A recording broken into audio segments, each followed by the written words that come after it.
क्या लिया है मैं आपको बताती चलूँ। हमने लिया है चीनी, ऑयल, इलायची, बादाम, किशमिश और खोपरा। आइए अब देखते हैं कि कैसे बनाते हैं हम।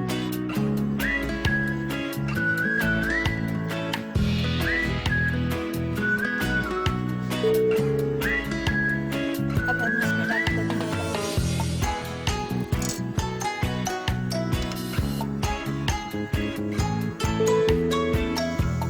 अब हम इसमें डालने लगे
डालने लगे हैं।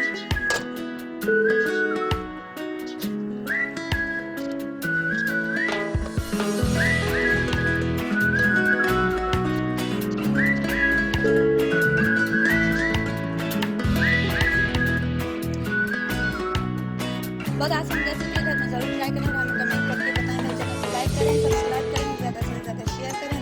इजाज़त, अल्लाह हाफिज़।